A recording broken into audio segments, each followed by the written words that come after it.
बहुत अच्छा प्रश्न है। रामायण में रावण ने हनुमान जी को वानर बर कहा था, लेकिन इसके पीछे सिर्फ एक साधारण नाम नहीं था, बल्कि उसका घमंड, अपमान और मानसिकता भी झलकती है। आइए विस्तार से समझते हैं। वन, वानर शब्द का मूल अर्थ, वानर का संस्कृत में अर्थ है वर, यानी जो मनुष्य न हो या मनुष्य के समान न दिखने वाला। वन में रहने वाले प्राणियों के लिए भी वानर शब्द प्रयोग होता था।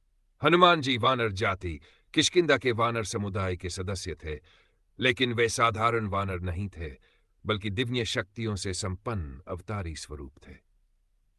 रावण का अहंकार और अपमान करने का उद्देश्य, जब हनुमान जी लंका में सीता माता को खोजते हुए पहुंचते हैं और वहां रावण का दरबार जलाने तक की घटनाएं होती हैं, तब रावण को यह स्वीकारना मुश्किल लगता है कि एक वानर उसकी नगरी में प्रवेश कर पूरे लंका में आतंक मचा सकता है।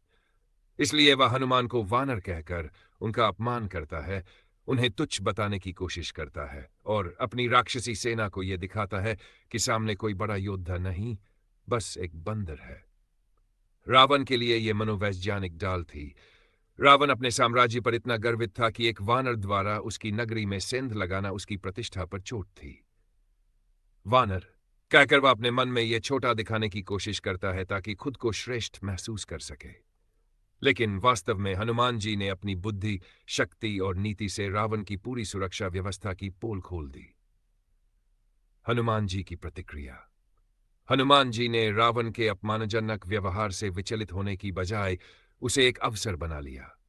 उन्होंने अपना परिचय दूत के रूप में दिया, धर्म की बात रखी और अंत में अपनी पूंछ में आग लगने के बाद लंका दहन कर यह सिद्ध किया कि वानर शब्द केवल शरीर की जाति से जुड़ा है, लेकिन शक्ति, बुद्धि और साहस में वे देवताओं से भी श्रेष्ठ है। संक्षेप में, ओपन कोट, रावण ने हनुमान जी को वानर इसलिए कहा था क्योंकि वे वास्तव में वानर जाति के थे।